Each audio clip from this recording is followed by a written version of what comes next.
The question on many minds now is whether Turkey is poised to become Israel's next major focus in the tense landscape of the Middle East. Just hours after Israel carried out precision strikes against Qatar last week, a country that is not only a pivotal U.S. ally, but also a close strategic partner in the Gulf, many pro-Israel voices swiftly turned their gaze toward Turkey, hinting at a possible escalation in tensions. In Washington, Michael Rubin, a senior fellow at the American Enterprise Institute, known for its conservative stance, suggested that Turkey might soon be the target of Israel's expanding regional ambitions. He warned that Turkey shouldn't count too heavily on its NATO membership to shield it from potential Israeli actions. The atmosphere of suspicion and hostility isn't limited to think tanks. On social media, Israeli academic and political commentator Mir Masri summed up this emerging sentiment bluntly. Today Qatar, tomorrow Turkey. This provocation drew a fierce rebuke from Ankara. A senior advisor to President Recep Tayyip Erdogan resorted to intensely confrontational language, calling Israel the dog of Zionism and ominously suggesting that Israel's existence would soon be erased from the map, a statement loaded with severe implications. For several months now, pro-Israel media outlets have increasingly ramped up their critique of Turkey, labeling it as Israel's most dangerous enemy. This narrative highlights Turkey's growing influence in the Eastern Mediterranean, portraying it as a destabilizing force and framing its efforts to aid Syria's reconstruction as a rising new threat. Meanwhile, Israel's aggressive postures in the region, with its ongoing war in Gaza showing no signs of abating, have sparked a retaliatory stance from Turkey itself. In August, Turkish Foreign Minister Hakan Fidan announced that Turkey would suspend economic and trade relations with Israel in response to Israel's actions against Gaza. In Ankara, this anti-Turkish rhetoric is deeply concerning and taken with utmost seriousness. Ömer Özkizilçek, a non-resident fellow at the Atlantic Council, told Al Jazeera. He explained that Turkey increasingly perceives Israeli aggression as boundless, bolstered by unwavering support from the United States. The recent attacks on Qatar appear to have reinforced Ankara's skepticism about U.S. security guarantees, despite Turkey's status as a NATO member. Even though Qatar is recognized as a major non-NATO ally of the U.S., Israel's strike on Qatar evoked little visible American backlash, raising questions about whether the U.S. would consider an attack on Turkey as an attack on itself, as NATO's founding principles would suggest. Contrary to many Arab states, Turkey has long acknowledged that it cannot fully depend on the U.S. or NATO to safeguard its national interests. Adding fuel to the fire, Israeli Prime Minister Benjamin Netanyahu has become increasingly vocal about his vision for regional expansion. When asked in August whether he endorses the concept of a greater Israel, Netanyahu's response was an unequivocal absolutely. This rhetoric is more than mere bravado for Ankara. It signifies an Israeli ambition that could directly clash with Turkey's own regional strategies, potentially igniting severe geopolitical friction. Turkish Foreign Minister Fidan articulated this concern directly to Al Jazeera, explaining that Israel's Greater Israel ideology, espoused by some religious Zionists as encompassing parts of Syria, Lebanon, Egypt, and Jordan, is designed to keep neighboring countries weak and divided, thus maintaining Israeli dominance.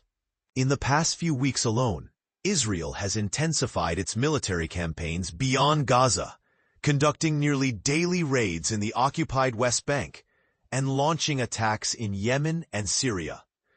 It has even been accused of striking the Gaza aid flotilla in Tunisian waters. Against this volatile backdrop, the rivalry between Turkey and Israel is evolving into a clear-cut geopolitical competition. According to Özkizilçek, with Israeli moves challenging Turkey's vision of a Middle East comprised of stable, centralized states rather than fragmented powers. The push for regional hegemony by Israel became especially evident in July, when Tom Barrack, the U.S. ambassador to Turkey and special envoy to Syria, made a revealing statement. Barrack admitted that Israel prefers a fractured and divided Syria, clearly viewing strong Arab states as threats to its security. This position aligns with Israel's strategic moves over recent years, including numerous airstrikes on Syria since December, when President Bashar al-Assad reportedly fled to Moscow, alongside territorial seizures in the tumultuous Golan Heights. Israel also severely weakened Hezbollah by eliminating much of its leadership in 2024 and continues to exert military pressure on Lebanon despite ceasefire agreements, underscoring an ongoing strategy to diminish the influence of groups hostile to Israeli interests. Further, Israel's June attacks on Iran sparked a brutal 12-day war targeting Iranian military and nuclear sites, killing vital personnel and drawing the U.S. into the conflict, a clear effort not only to reduce Tehran's capabilities, but also to nudge Washington toward supporting regime change. Given this context, it's reasonable to infer that Israel now views Turkey itself as a looming obstacle to regional dominance. Netanyahu has explicitly stated that Turkey must be prevented from establishing military bases in Syria, which Israel considers a direct threat to its security. Retired Turkish Admiral Cem Gerdeniz, known for formulating Turkey's maritime strategy dubbed the Blue Homeland Doctrine, warns that the first signs of Turkish-Israeli confrontation are likely to emerge on the Syrian front, both on land and in the air. Gerdeniz pointed out that Israel's expanding military and intelligence presence in Cyprus, closely coordinated with Greece and Greek Cypriot authorities under U.S. guidance, is seen in Ankara as a strategic attempt to contain and divide Turkey's maritime ambitions. This Israeli posture is not perceived as defensive, but rather as an offensive encirclement plan, which could threaten Turkey's maritime freedom and the security of the Turkish Cypriot community, which Turkey uniquely supports and recognizes. The ongoing division of Cyprus remains a deep source of tension between Turkey and Greece, as well as between Turkey and the Republic of Cyprus. Recent deliveries of Israeli air defense systems to Cyprus have raised alarms in Ankara, intensifying concerns about an emerging security balance designed to isolate Turkey. In Syria, Israel openly advocates for a federal structure with autonomous regions, a vision contradicted by Turkey's support for the new Damascus government, committed to maintaining a unified, centralized Syrian state. This creates a fundamental fault line between the two countries' regional policies. Currently, experts describe the level of hostility between Israel and Turkey as contained.